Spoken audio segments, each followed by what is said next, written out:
Hi, my name is Daniel Rohrbacher, and I'm a senior studying political science and international affairs. Both the environment and the Earth's climate are super important topics for not just CU students, but for the Boulder community as a whole. When planning out which panels to create for this event, we wanted to have a discussion focused on our own individual interactions with the environment, as well as the impact of the COVID lockdown on our own behaviors. The quarantine period presented a unique opportunity to reset how we interact with nature, and hopefully this discussion can lead us to making more environmentally conscious decisions in our own daily lives. Thank you, and we hope you enjoy the panel.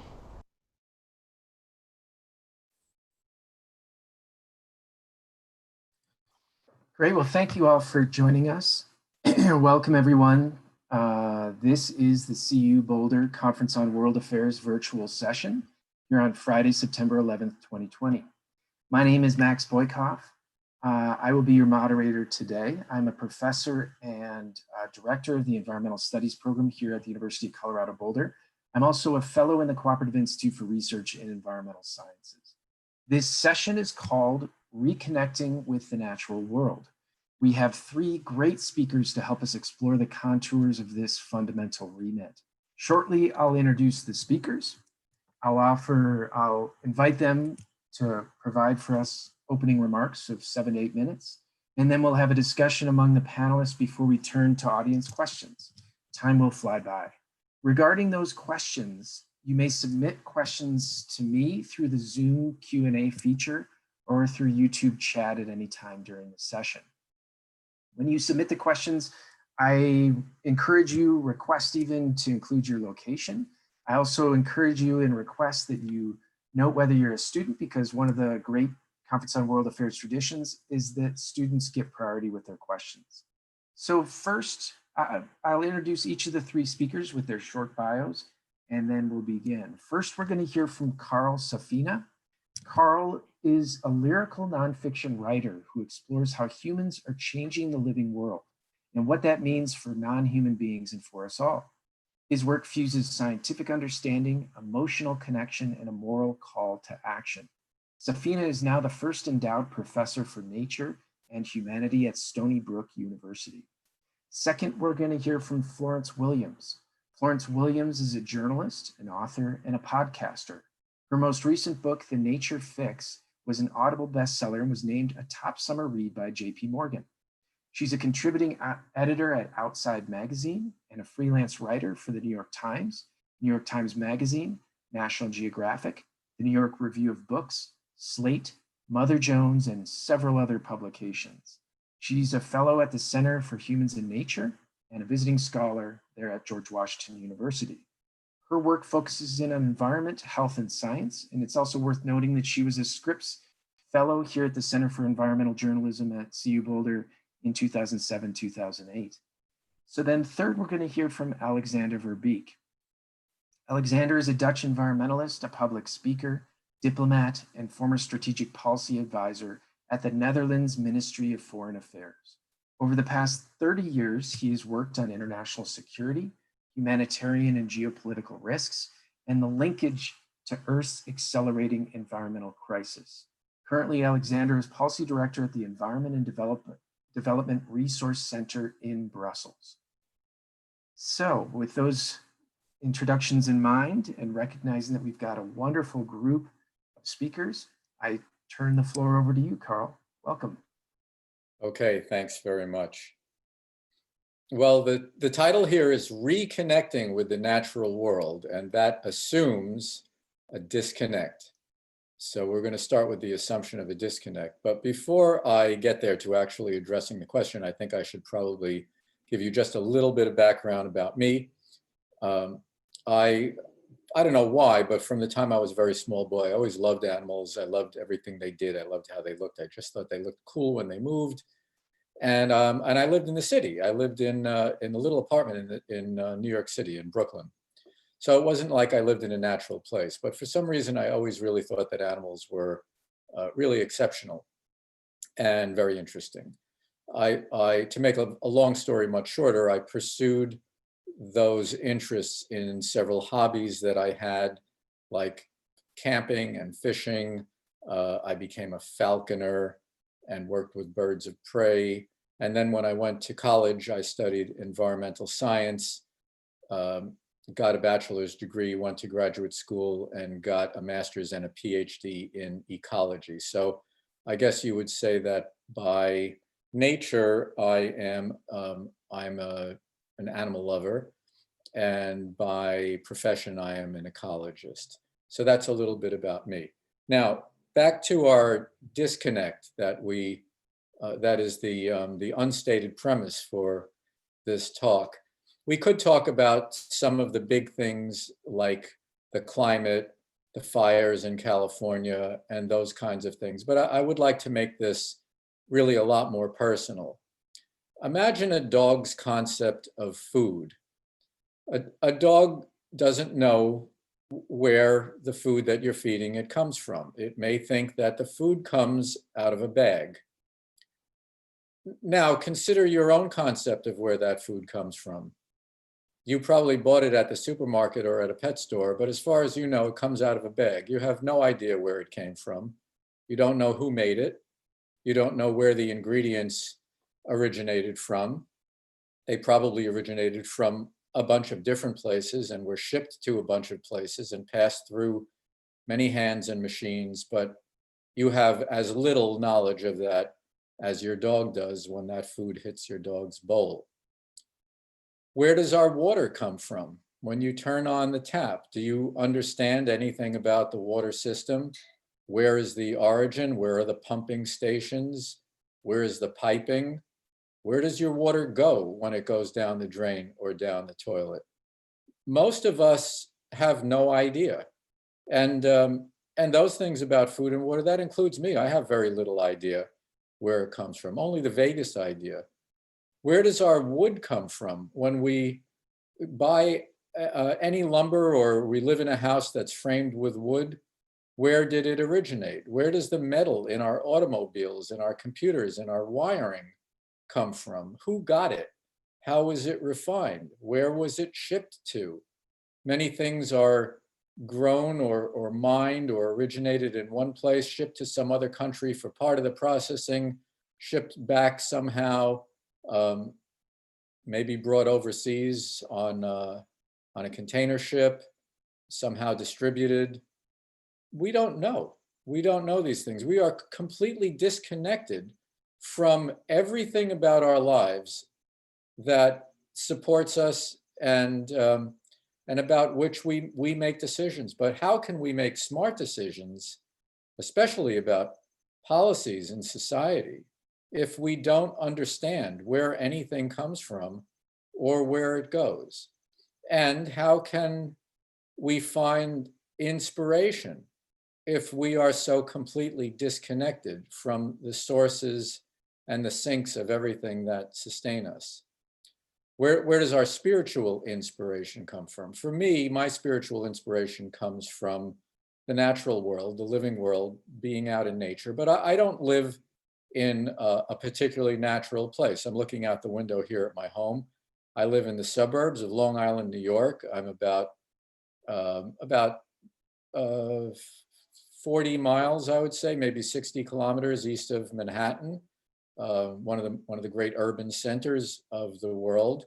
Not a natural place by most people's assessment, and yet I'm very oriented to the nature around me. I happen to live here on a place where we have a migration flyway along our coast, so I often spend time down near the beaches. We also have many fish and turtles and whales that migrate along our coast. So we live in a place where if you put a little effort into it, there's a lot about the natural world that you can see and feel some sort of spiritual connection to. And if you don't look that way, you would never know it was there.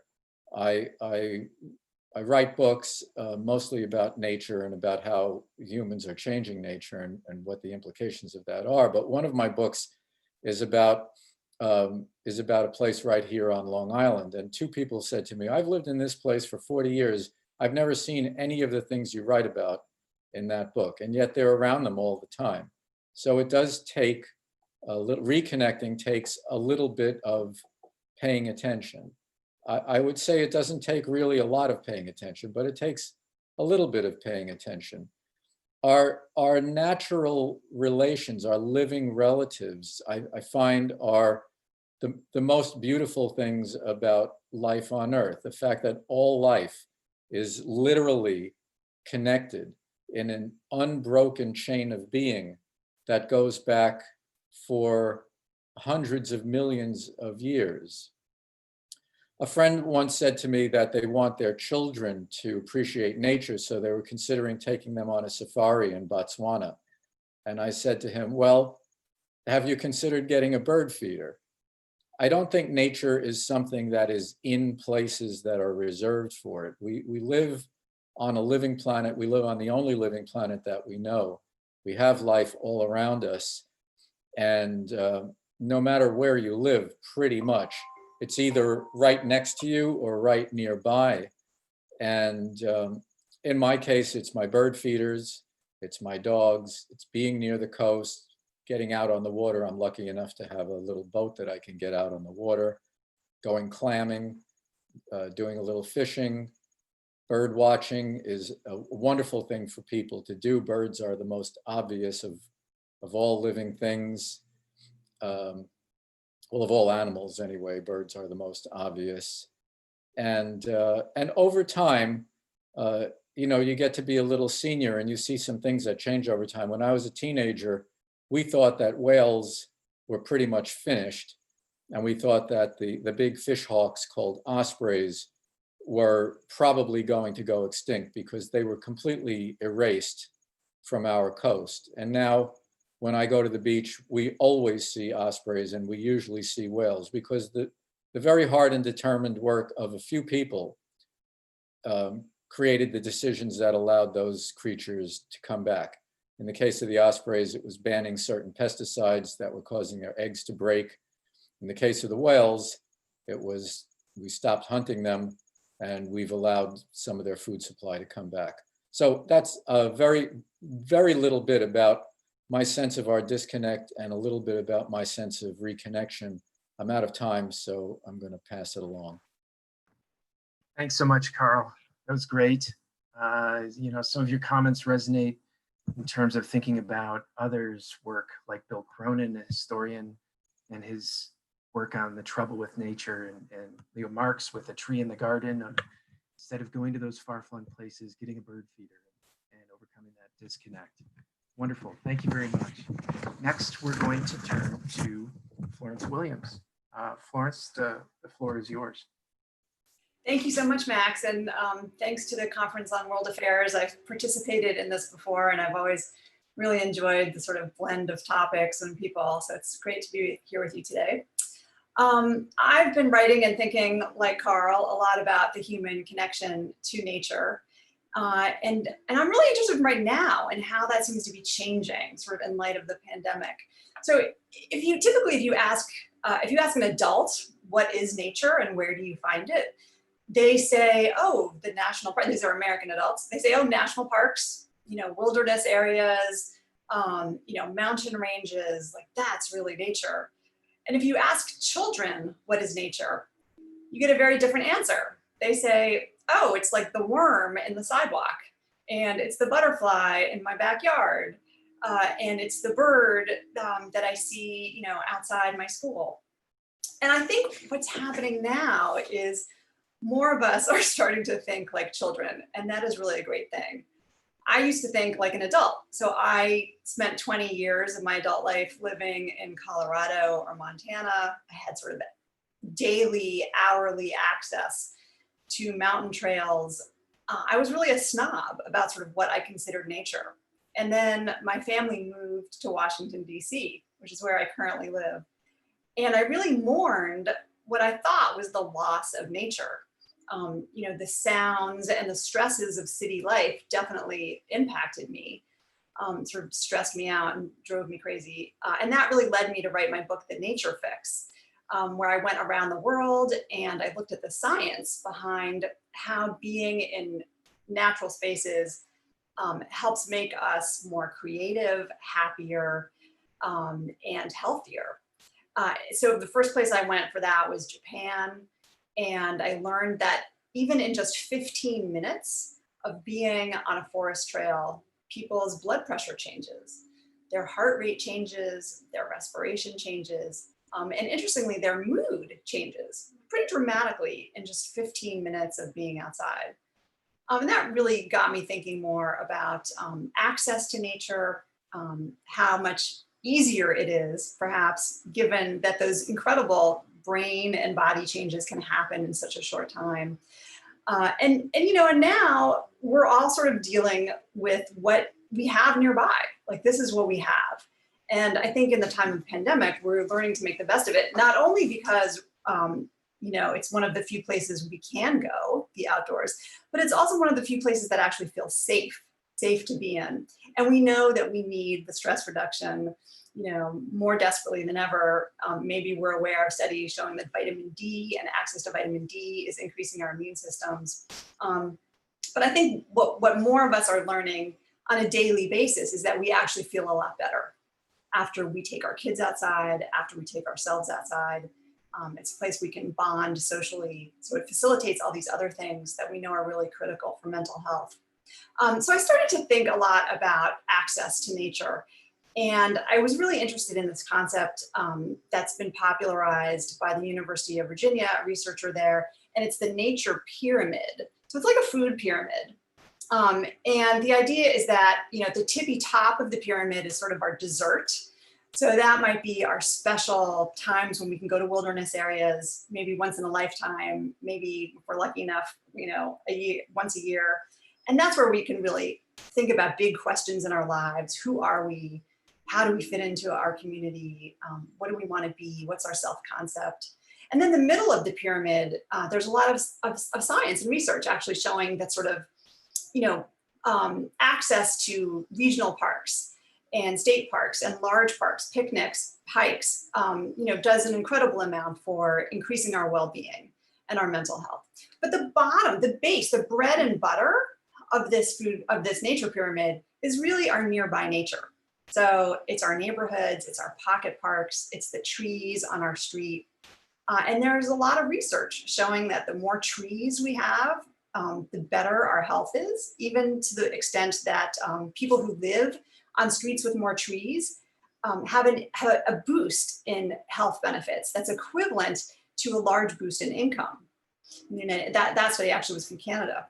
And we know that, again, we can get even sort of micro doses of nature outside our school windows, outside our home windows. We can have house plants. I noticed Max has a lot of house plants going on behind his Zoom. Even house plants can help calm us down, can help calm our nervous systems. So I think, the critical question now is who really gets this access, right? And so in the time of COVID, we're seeing more and more, we need to social distance, and yet neighborhoods that are predominantly people of color generally have parks that are half the size of parks in other places in the city. We know that people of color are 1/3 less likely to have access to nature. And we know that 100 million Americans do not live within a 10-minute walk of a park. So I think the way we think of sort of like personal protective equipment as being something we need to stockpile, cities need to think about this, healthcare communities. We also need to be thinking about stockpiling nature. We need urban nature that we can all go to, that we can access. There's this need for almost urgent biophilia in times of disaster and stress. So those are all things that I'm thinking about. Thank you very much, Florence. Great set of comments as well. It just makes me think, among the many things you've said, I have this bad habit of at times saying when I see adults behaving badly that they're acting like children. Well, you just turned that on its head. And one of the things you said is most of us are starting to act like children, and that's a good thing. So I really appreciate that. Now we'll turn to you, Alexander. Please.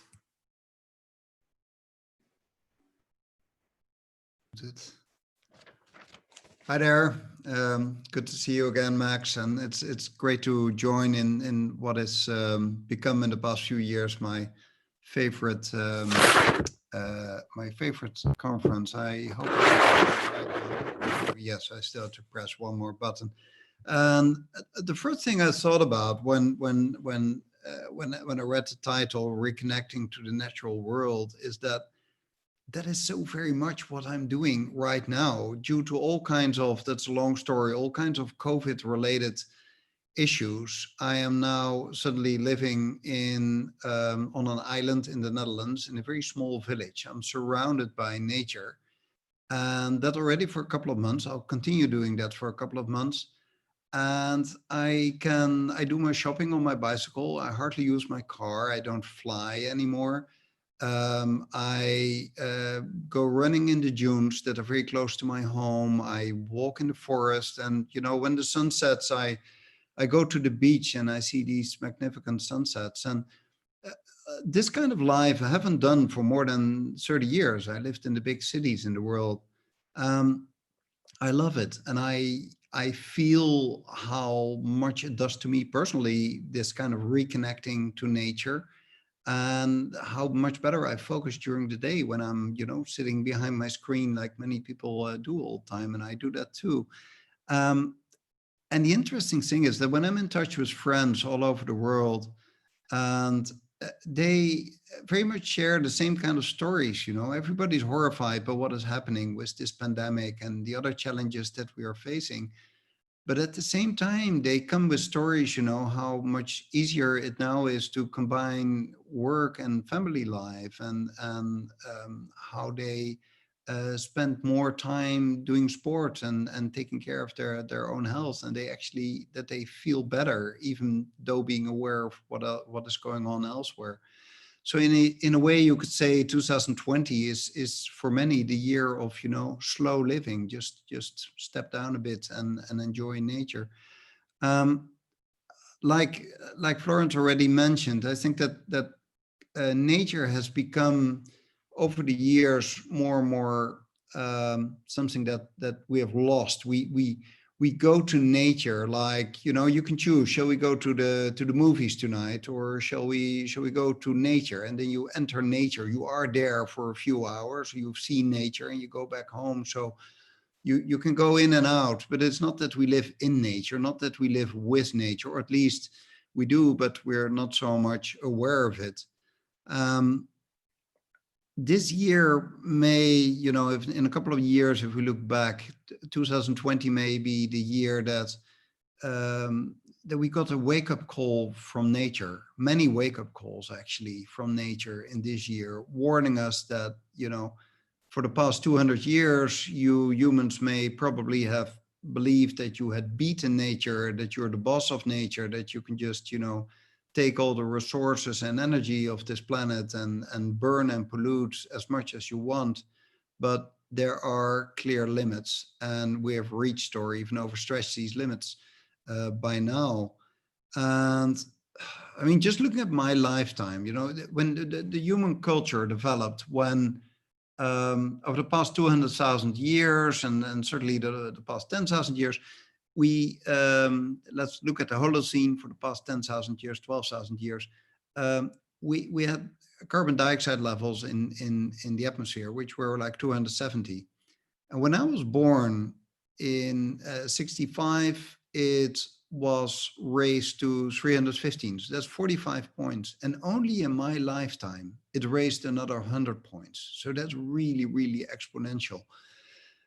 And we see the warnings everywhere. I mean, California right now, but look back in this year, you think about all the koalas in Australia, the pictures we saw, and then we got the pandemic, and then recently the collapsing of the biggest ice shelf that was still left in Canada, and the temperatures in Siberia, the temperature records that we just saw in Death Valley, warmest in the world, and it was broken last year and the year before as well in other places.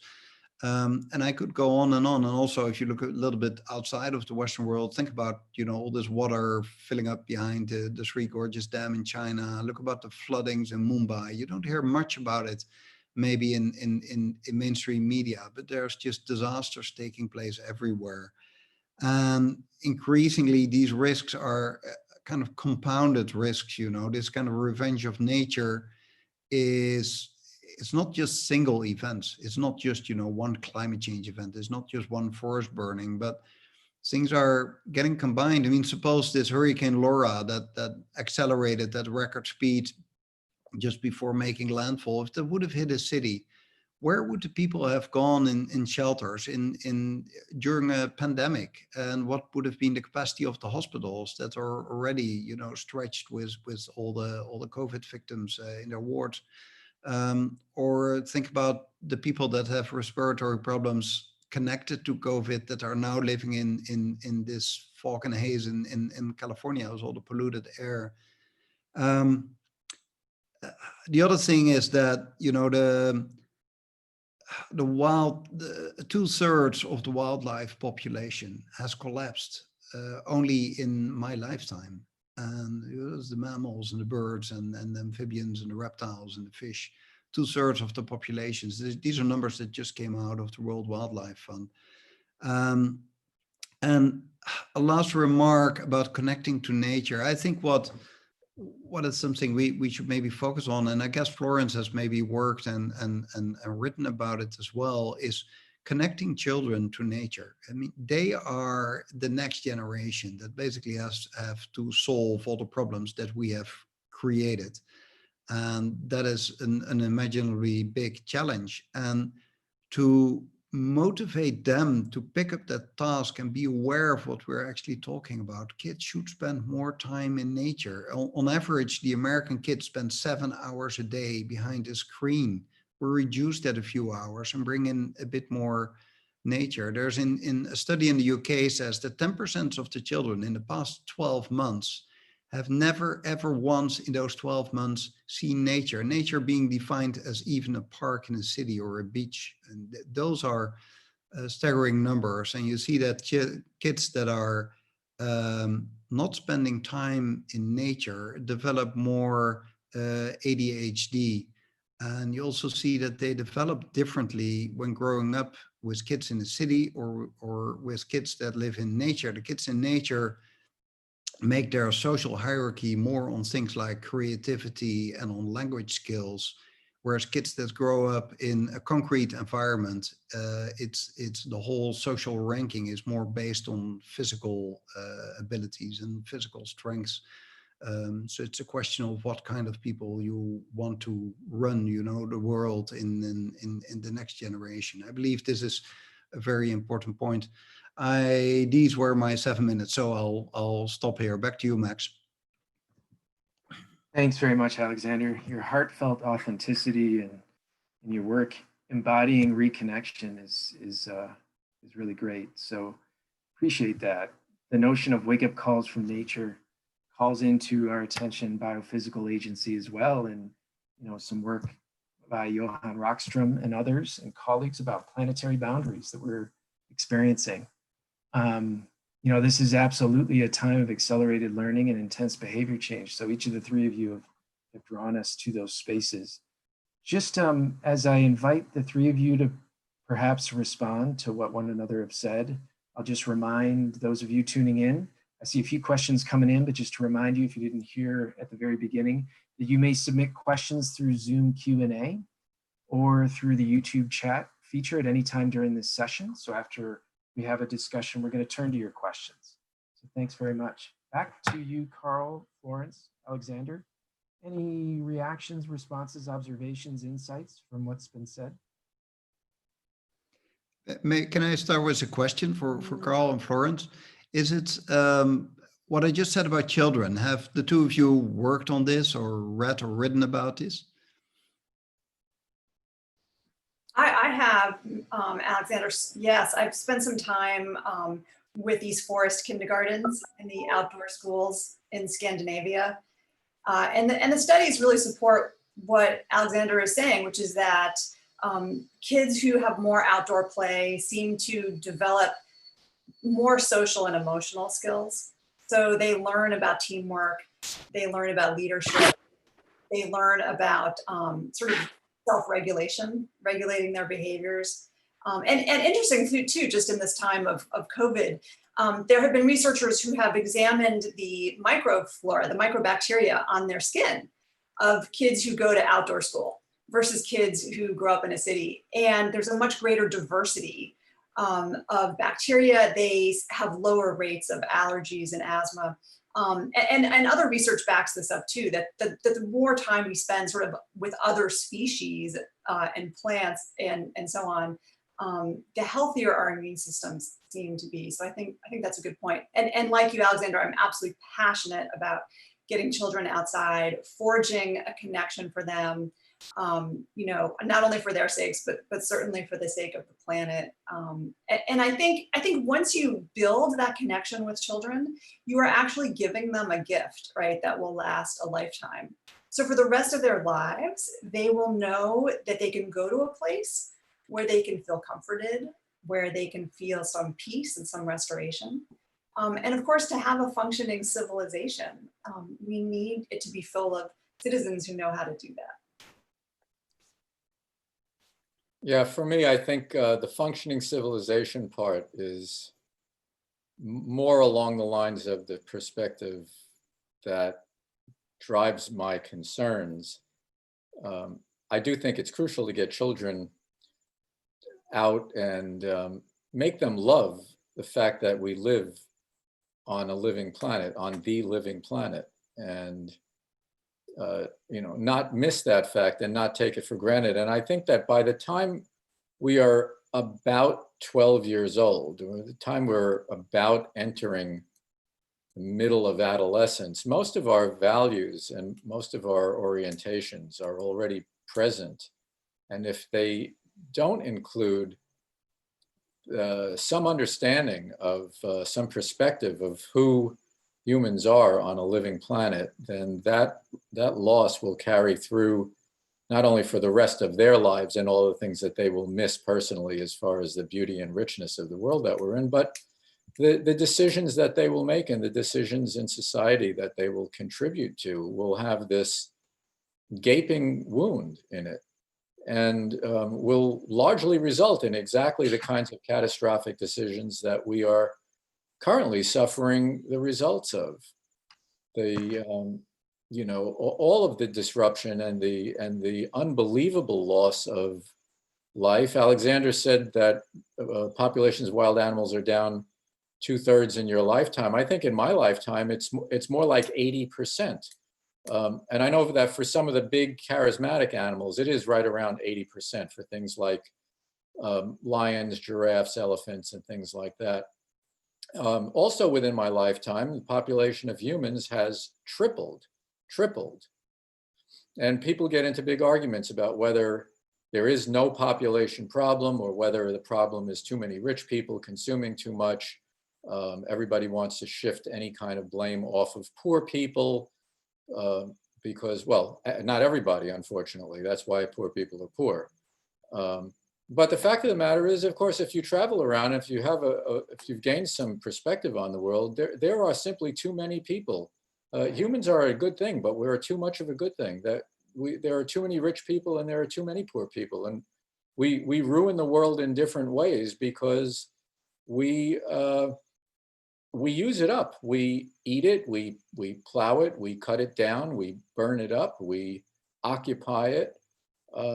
And we do that in different ways, depending on whether we're rich or poor. So that really has, I think, almost nothing to do with it.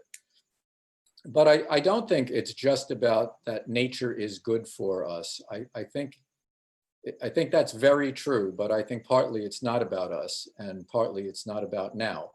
It's about whether this planet with its billion-year history of being alive will continue to be alive in some kind of thriving way, or will continue to lose these systems that support life and the life on it.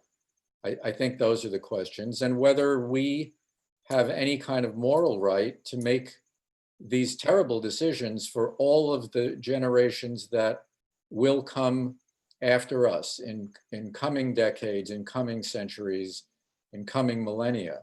What moral right do we have to give them less opportunity?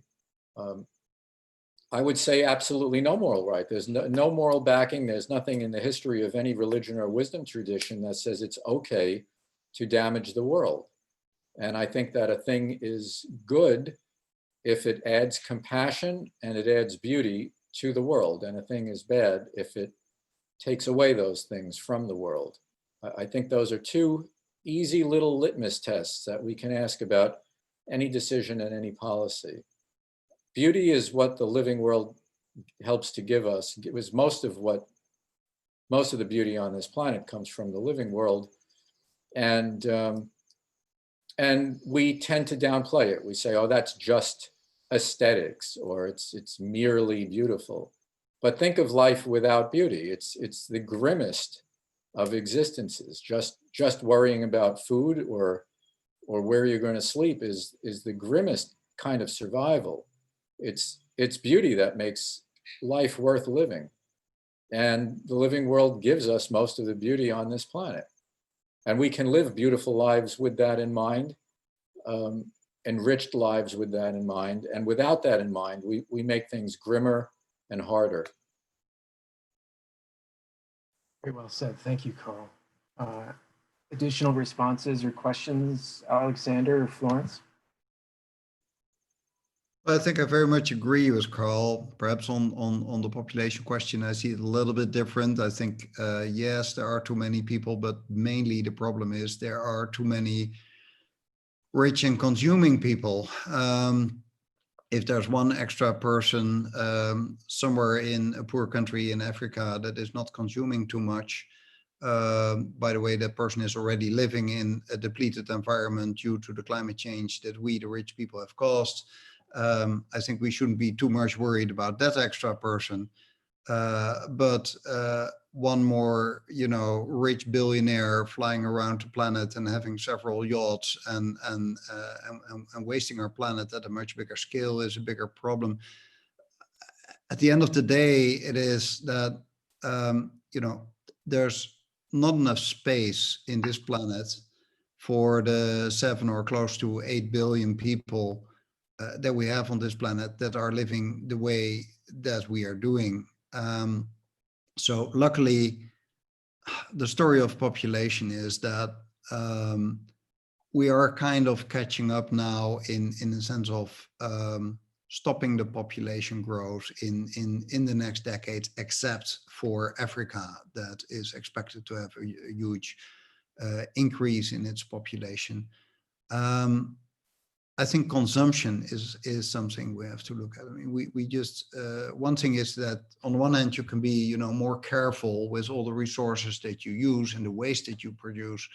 But the easiest way is just to, kind of consume less. But then you end up with the question, how are you going to do it? And who is going to decide who is going to pollute less? And so ultimately, the problems that we're facing on this planet is a question of governance. I mean, how are we internationally going to cooperate, and how are we going to cooperate within countries and within communities on deciding who's going to eat what? When you have you see these movies of ships sinking and people end up on a life raft and there's not enough food left, and then how are you going to divide the food? That is a bit the situation we are. We're close to collapse global society, and the collapse normally happens just at or after the point that you reach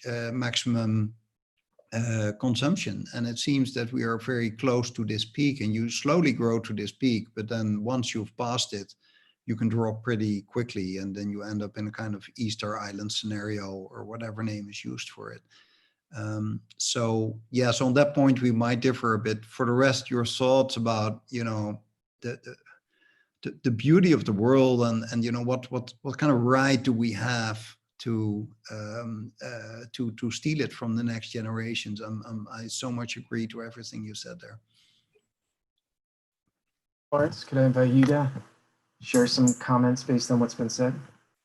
Sure. I guess I would respond that I agree with you, Alexander, that it's a question of governance. But I think one thing we've seen is that without the political will, there's not going to be the governance. And so I think it's really important that we provide as many arguments as we can for why nature is valuable. And I think the health argument, what I'm seeing is that there's a lot of momentum right now, and very diverse momentum, to sort of appreciate that nature is good for humans. And, and for better or for worse, I think we have proven that humans primarily act in their short-term self-interest. And so, if we can provide these arguments that nature is good for us, that saving these ecosystems is good for us, I think we'll have more political will, hopefully. And the other just thing I wanted to comment on, Alexander, is what you said about going to see your sunset every night. I'm also walking to my sunset every night, and a lot of my neighbors are doing it too. And again, there's this sense of almost collective awe, when we can experience these things within the context of our community. And, Carl, you mentioned this too. I think it's an example of how it creates a better civilization when we can feel that we are living in the same world. And there's something about looking at the sky that people can do from anywhere, any urban environment, that makes us feel like we are part of something beyond ourselves. So I'm all for the sunset walks. And in fact, I'm promoting this initiative called the Global Sunset Project, where people can post photos of their sunsets from East Africa, from the Netherlands. And so Alexander and Max, you guys have the big Twitter followers.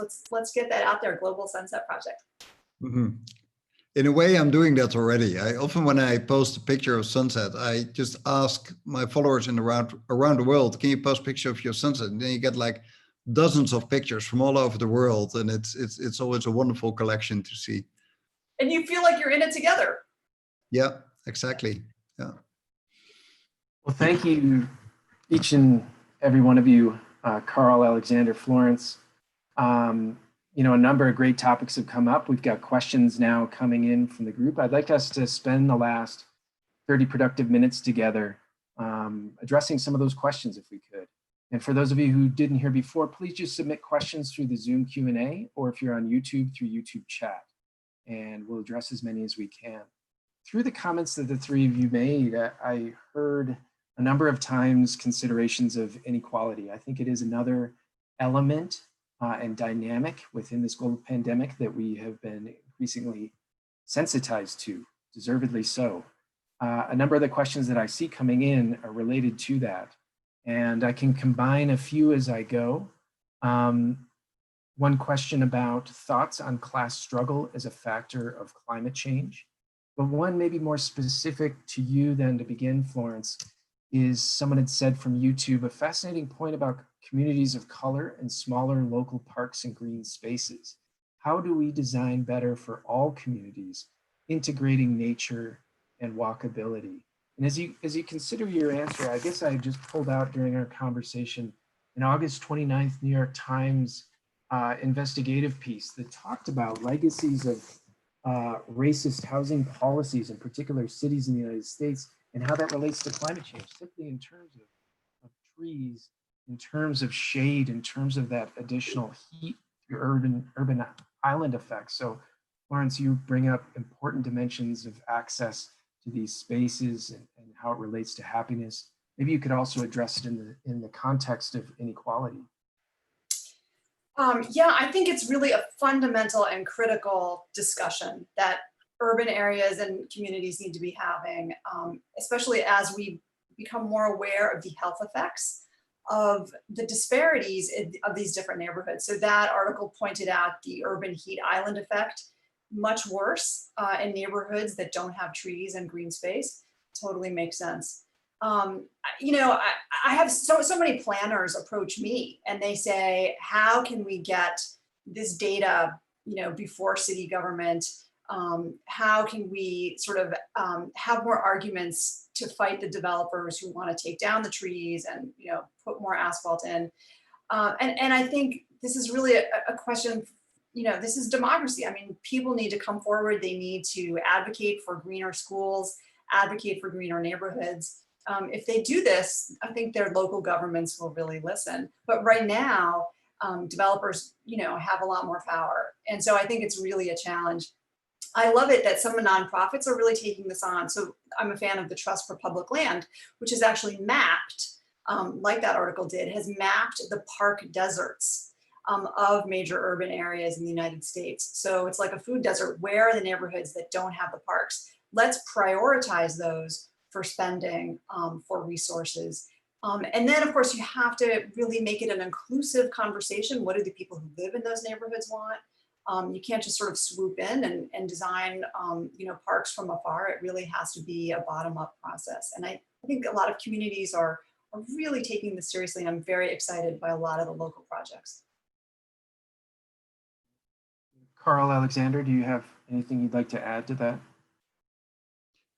Well, yeah, the thought that comes up is that, it's not just, access to parks, it's also access to good education, where, people in poorer neighborhoods get less quality of education. And if you do that for, a couple of decades or even longer already, we talk about a couple of 100 years probably, you get a more unequal society where people have less chance for, developing themselves, for their careers, and also for, the health, as far as it's connected to access to parks, etc.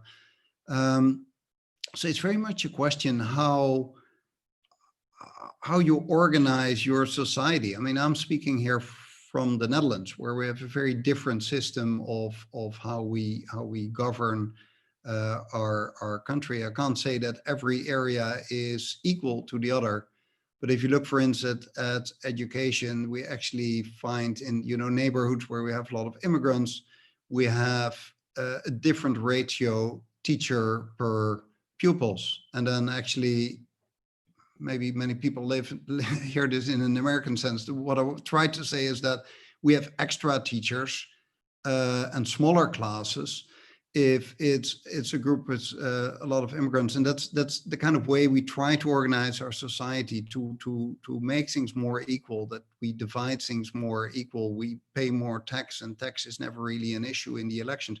So it's a very different system of organizing it. I also read this article in New York Times, and I thought, well, if something like that would be published here anywhere in Europe, people would immediately rise up. It would be a huge issue. But I didn't see much follow up on this article. I'm coincidentally have a subscription now to New York Times. So I'm following these articles.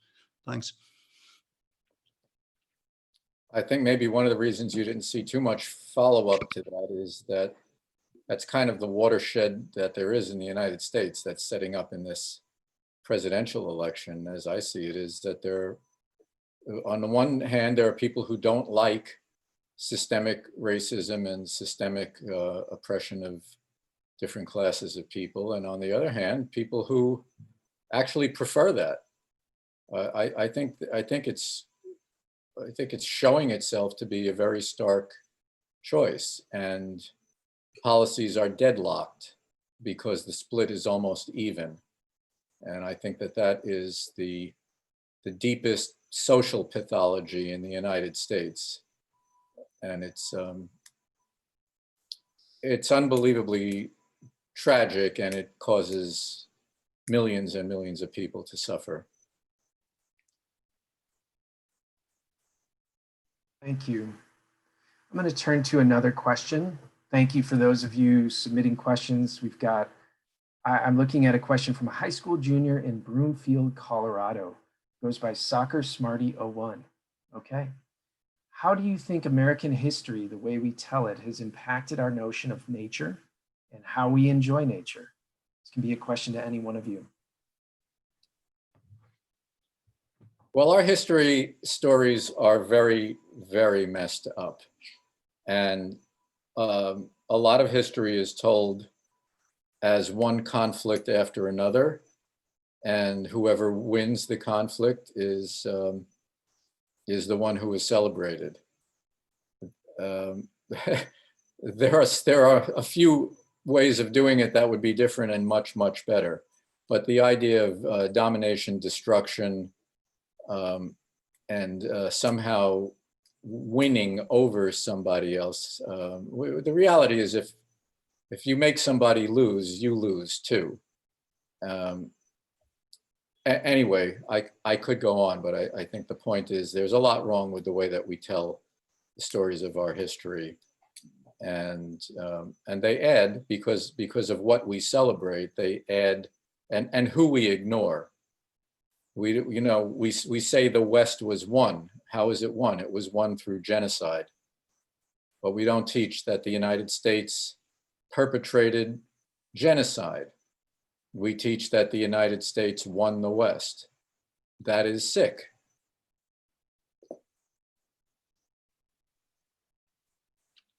Florence, Alexander, would you like to comment further? Well, we've already heard one American perspective. No, I don't want to go too much into that. But let's say I do believe it is important that in America that you keep discussing history, that you discuss history, at schools, and from a young age learn to look at it critically, and know that there's never like, the perfect answer, but just things like, what are you actually celebrating at Thanksgiving? It's a concept we don't know. We don't know Thanksgiving, but what are you actually celebrating? What really happened there? That party together? It's just what I get from it here in Europe. I wonder how happy everybody was at that dinner. So your concept of how to, how to connect to nature, what nature has played, what kind of role it had played in the past. On a more positive sense, I think you can see nature, just by the way it is structured in America, created tremendous challenges. The mountains go north-south, but the track was east-west, at least the track of the white people, not the one that came before them. They went the other way. And let's say what is left now, those magnificent national parks, the top level of what Florence was talking about, is amazing. When I think about America, my image is mostly, traveling in the American West and enjoying those national parks. It's one of the things that always attracts me back in America, and I have very special feelings for America, and I really enjoy nature there. And yes, the history has been, it needs to be rediscussed and reassessed. Like in any country, everybody should always keep doing with their history, because the views change all the time. And I think in America right now, that's very important. We've seen that in recent months. There's two ways you can look at Jefferson and Washington. How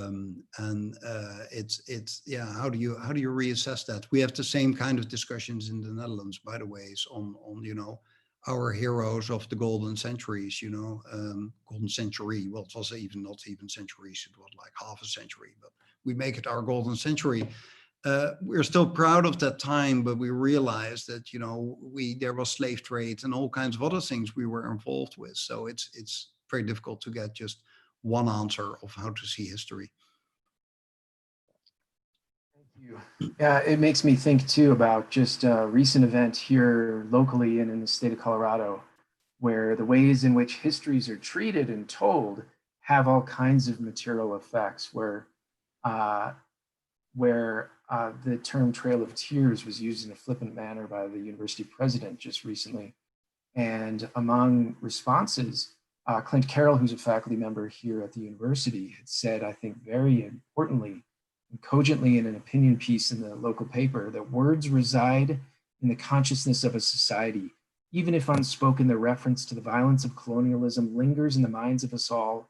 If we stop to think critically about the land we inhabit and how institutions and individuals benefit today from indigenous dispossession. And so these aren't merely fabrics of history of times gone by, but these are part of our lived experiences and part of the ways that we interact with one another now. That can help me draw on another question from the group. This comes from Cole Dickerson, who's a graduate student here at the University of Colorado.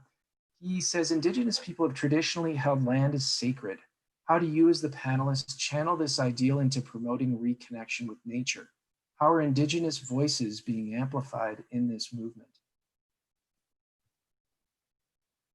I think it's a wonderful question. Sorry if I can take it here. Yeah, I think it's a wonderful question. I was actually thinking about it, the words of Chief Seattle and also, the how the Aboriginals in Australia connect themselves to nature. And I think there's a lot to learn from how Indigenous people treated and appreciated the land and that they live on and the nature they live in. That should be an inspiration for our own way forward out of the mutual crisis that we are in at the moment. I think we know so much more about how the natural world works. We know so much more about biodiversity, about the history of evolution, about life-supporting systems. We are set up to have a much deeper appreciation of the sacredness of all of it and the miraculousness of life on this planet. There are laws of physics in the universe, and the reason they're called laws of physics is that they are the same everywhere. Light is the same everywhere. It goes at the same speed everywhere. Gravitational attraction works the same way. There's hydrogen and carbon throughout the universe, and these things create the laws of physics. When we break the laws of physics, we have a word for that. And usually this is done in stories and narratives and fantasies. Breaking the laws of physics or religions, it's called a miracle. A miracle breaks the laws of physics. One of the laws of physics that is the most fundamental is that the universe tends toward disorder. But life is a self-ordering, self-perpetuating process that does not exist throughout the universe. At the very, very least, it's very rare. We can't detect any other life. There may be some, there may be a lot of it, but at the very least, it's extremely rare. And so life is a miracle by definition. It is self-organizing. It makes things more complex, and it breaks the laws of physics in doing so. And we are in a position to see and understand that in a way that I think lets us see the deep sacredness of the living world, not just the land or the topography or the territory, but the deep sacredness of how extraordinary it is to live, period. And I guess I would just add that, I'm disappointed and shocked really by the lack of amplification of Native American voices and diverse voices in this conversation. And I think we have a lot to learn and a lot to keep doing. And even the language that we use, on this panel and elsewhere, words like conservation and preservation are not words that are necessarily used or valued by Native American communities and by activists. And so I think we need to, continue to think about how we use that language and what it means for different populations. The legacy of Teddy Roosevelt is not really appreciated across the board. And so I think, there's a lot of conversation that still needs to happen. See if I can combine, I see that we just have 15 minutes left together, so I might combine a couple questions. These next maybe to you first, Florence. One comes from Francesca Giongo, asking, could you mention some of the studies about children and nature that you're referring to? And maybe you can also take that with this question from another student here in Boulder, Colorado, a junior in high school, Lindsay Lee Garrison, who says, could you elaborate on the relationship between nature and politics? Okay, those are two very different questions. To take the first one, I'm really excited that you are interested in this topic. I would refer you to a website of the organization that Children and Nature Network. So they are really compiling studies and summarizing them from all the research from all over the world, specifically looking at the effects of of different outdoor environments and urban environments on education, on social and emotional well-being, and so on. So check that out. It's cnn.org, I think, Center, Children and Nature Network. Then the discussion about nature and politics, boy, that's kind of a vague topic. You know, politics is invading everything. It's invading everything right now. Everything is being seen through the lens of this election. It's being seen, and I think that's unfortunate because I think it's creating a lot of division. And I think when it comes to nature, it's actually a rare opportunity to bridge differences. So I have been really encouraged by Republicans, by Democrats, by people who are hunters, by people who live in rural areas, people who live in red states, people who live in blue states. We all seem to value nature. It may not always be called nature, but we want our kids to be outside. We all want our kids to be outside. Like, I think that is sort of universal. I think it's a wonderful opportunity to build bridges that are so badly needed right now. Alexander, Carl, would you like to speak to kids and nature, politics and nature? I see many connections between them. Yeah, I think on politics and nature, we have seen recently how in the past few years how horribly destructive political decisions can be on nature. You know, drilling in national parks and that kind of thing. But speaking from the village where I'm living here, I just see so many beautiful things happening. We have created wetlands, so old fields that were used for the cows are now put underwater with salty water close to the coast, which has been developed in the past 15 years or so to a haven for birds that fly from Siberia to Africa. And here about halfway, they just stop and get back to strength. We have now about 30 kilometers, say about 20 miles of an enormous flower bed next to the road, which is like 5 meters wide and goes on for like 20 miles. And it's full of butterflies and insects, etc. And there's about 30 farmers that are working together, and they get some subsidy to just give up a little bit of the side of the land and plant these flowers. People work on bee highways. There's a road that went through a nature area has been completely taken out, and that what used to be a road is now completely back to nature. There's only a cycling path left. So politics can do a lot of good things for nature if people vote for the right, for the correct parties. Then a lot of things can be done, and I think that's inspiring to see that politics can be there for us and can be there for nature. We even have in the Netherlands a political party. It's called the Party for the Rights of the Animals, and they have, like, out of the 150 seats in Parliament, I think they occupy 4 seats now. Mainly their main point, what they're campaigning for, is that the horrible way that everywhere in the West, the way that we treat animals, that we stop that we respect animals, and I think it's really inspiring to see those kind of movements even making their way all the way to Parliament, because once they're in there, although they're not in government, but just by pressing this point, they pull other parties into that direction, that at least they are forced to put their cards on the table and say what they are doing for animals. So they do actually have quite an impact for such a party. Thanks. One of the things I would say about the relationship between politics and nature is that policy decisions are made politically. And if you don't have the public support, you're not likely to get good policy decisions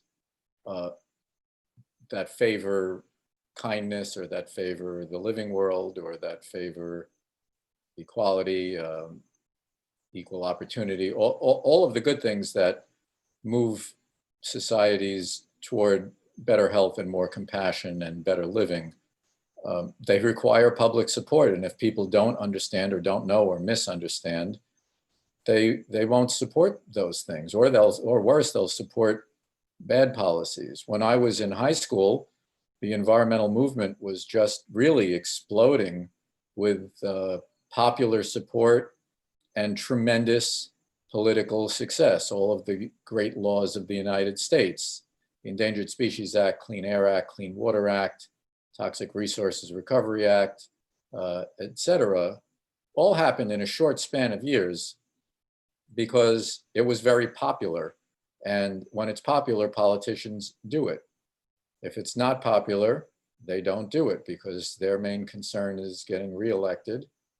And they're not so much leaders as they are followers in this strange dynamic. So the relationship between nature and politics is very, very important. There's several questions that we're not gonna be able to get to. I think I'm just gonna try and combine one last question and invite your responses, and then also then invite your final comments before we run out of time. There's a number that come up asking about individual action. Bob Baskerville, for instance, just asks you all, what can each of us do? Also in this set of questions, there's a question from Rachel talking in the context of shrinking biodiversity that Alexander and Carl, you've mentioned. She asks, what can individuals do to help protect biodiversity? I think that is a burning question in everyone's mind. What can we as individuals do to enhance things on a larger scale as demanded?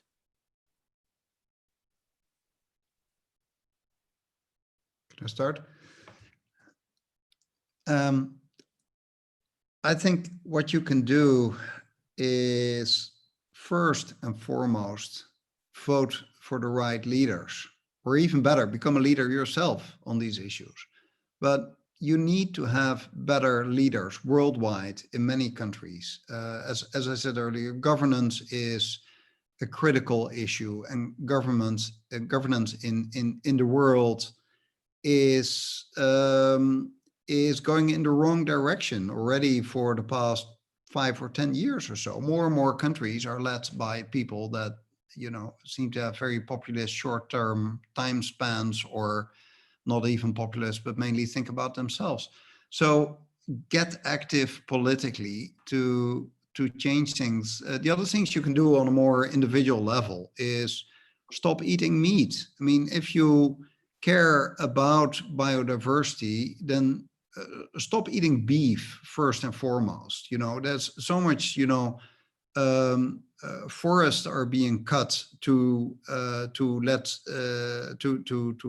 cattle graze there, and it's a highly inefficient way. If you look at the amount of energy that you put into a cow and then the amount of energy that you get out of the cow, it's like 30-1.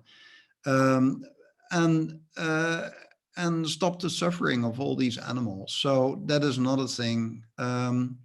Stop flying. Flying is, you know, for those of us that are listening and that lead, you know, a kind of, you know, Western lifestyle where you easily hop into a plane. Try to do it less. I might be myself a good example on the first one. I'm certainly not on the second one. I've always been flying a lot in my life. I wish I could do it less. It's a challenge.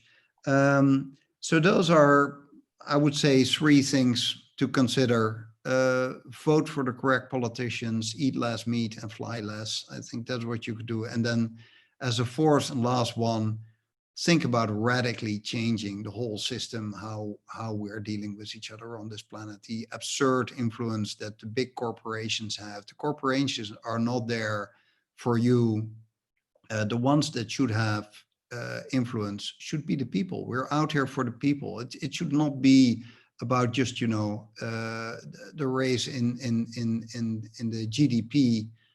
It should be about, you know, the happiness of the people. And that is not all about money. That's about a lot of other things. And that includes reconnecting to nature. Thanks. Have you, I Florence? agree with all of that. I would just add 2 quick points. Also palm oil. Don't eat a lot of palm oil. A lot of forests are being taken down for that. And also get your kids and other kids outside. So we really need to foster that deep, sincere connection. Reconnect people and nature. I mean, that's going to be a huge principle. Carl? So when people ask this question, often it comes from a sense of paralysis that nothing that we can do is enough. So I always say, just can't do everything, but do something. And these are the things. Can you see this image? Yes. These are some of the things that we can all do. We can live in ways that are thoughtful, and that helps to position us to do greater and bigger and more meaningful things. There are lots of individual decisions that we make all the time, and they matter. If you think they matter, they matter. If you don't think they matter, then you're not really going to matter very much in forging any of the solutions. So these are my suggestions. We really just have a few minutes left. And so I invite your final comments. I'm going to try and bring in one last essential question, as I do, from Kay, who's a CU Boulder alum. She asks, what surprises you most about nature? Maybe if you have just a 1-sentence, 2-sentence response and any final comments. It's wonderful diversity. Look, for instance, for those that are on Twitter, look for instance, just Google, just search for the hashtag oceans. If you see the creatures that are out there in the ocean, it is just so beautiful and so creative. And yeah, look at that. I think one thing that surprises me so much about nature on a daily basis is how quickly it can really make us feel better. There's so much awe and so much beauty if we just look for it.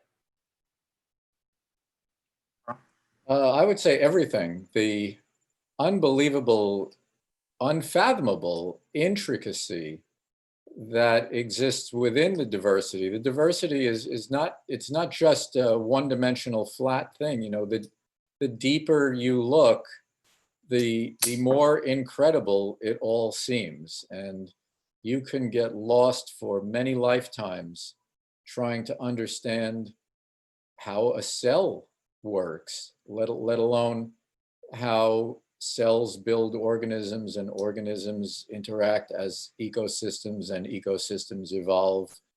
I mean, it's literally infinite, beautiful, fantastically fascinating, and rich. I agree.